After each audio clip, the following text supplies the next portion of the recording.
Hi everyone, and thank you for tuning into today's video. Today is a special video, one that affects me very, very closely. Some of you may know already, but for those that don't, there's been a large number of discoveries of unmarked graves located across multiple residential schools across Canada. These schools were created as a mandatory boarding school for Indigenous peoples. These schools were funded by the Canadian government's Department of Indian Affairs and administered by the Christian and Catholic churches.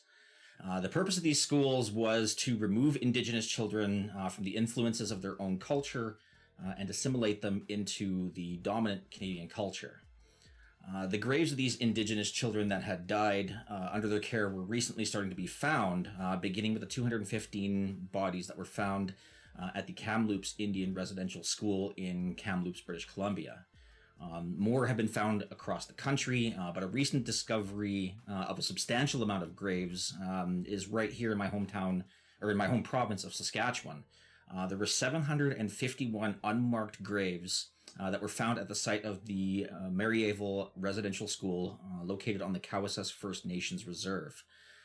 For those that don't know me personally, I am of First Nations descent. My mother was born of an African-American father and a Chippewayan mother. My grandmother, Liz, who is Dene First Nations, was part of this residential school system.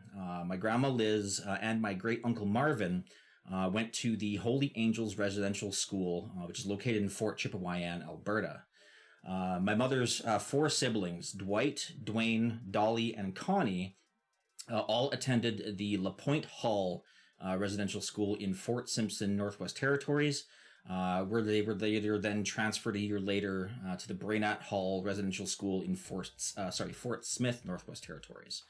My mother was also the product of an affair. However, based on the information that she's received from her siblings, and knowing my grandmother's passion and love for her children, that there's reason to believe that my mother may have possibly been part of that 60s scoop that took her away from my grandmother and placed her in the care of a church-operated orphanage in Stony Plain, Alberta. She was then adopted by her own sister, Corrine, who I would become familiar with as my grandma, after she had gone to the orphanage to pick up her little adopted boy, who unfortunately had passed away before the adoption process could be finished.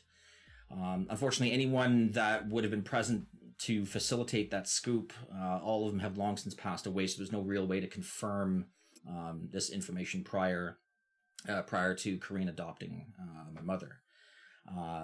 Marvin, my great uncle, who I mentioned before, who went to the Holy Angels Residential School with my grandma Liz, had actually passed away at the Breynat Hall Residential School at age 7. His body was never found, and his name was stricken from all the records. The school never notified his parents of his passing, nor did they even care to give my great-grandfather Isidore the ability to find him or take him home, even months after Isidore had actually come back to the school to retrieve him and to see him. There's just no record of him anywhere. The information that I'm going to present to you here can all be found at the Indian Residential School History and Dialogue Center website. This is some information on some of the residential schools that my mother's siblings and my grandmother and my great uncle were all part of. So Breynat Hall, like I mentioned, is located in Fort Smith. It also was called the Fort Smith Hostel. Operated from December 1957 and was closed down in June of 1975. The LaPointe Hall had a dark history of repeated illnesses and repeated issues with the mistreatment of students. That one operated from October of 1960 until sometime in the early 1970s. But it was reopened in 1975 under an agreement between the territorial government and the Ko-Go-Cho Society. I apologize if I mispronounced that name.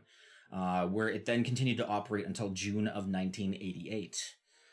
The Holy Angels Residential School was originally founded in 1874 at Fort Chippewayan, Alberta, which then moved to a new building in 1881, and then later expanded in 1898, 1904, and 1907. A new school had opened in 1944, and in the 1950s, a day school operated out of that residential school.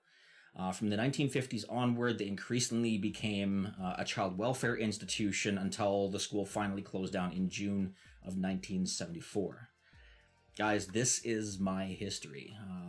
I'm so incredibly thankful that my grandmother, my mother survived the atrocities that these schools and the churches inflicted upon them. And it's given me the chance to use my platform to tell this story.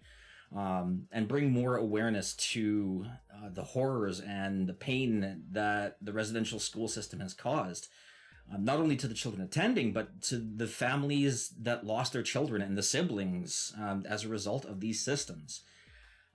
So we as a nation, we need to rise up and bring more awareness to this issue, to keep talking about it, and to help heal those that were all affected by these atrocities. For the first 2 weeks in July, 100% of all donations that I receive from my content, whether it be on YouTube or on Twitch, all of these donations, 100% of them will be going to the Indian Residential School Survivors Society. And that link, I'm actually going to provide you that with the link in the description below, so make sure you guys head down there to click. I will also be posting these links regularly during my Twitch streams, and I'll have a link on my Twitch panels as well for you guys to click on. Guys, I really urge you to spread this message far and wide as much as you can. Click on the like button on the video, share this video with friends and family.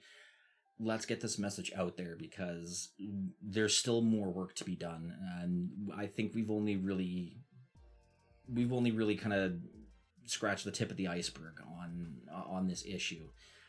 So, guys, my name is Montgomery, and I am a child of survivors of the residential schools.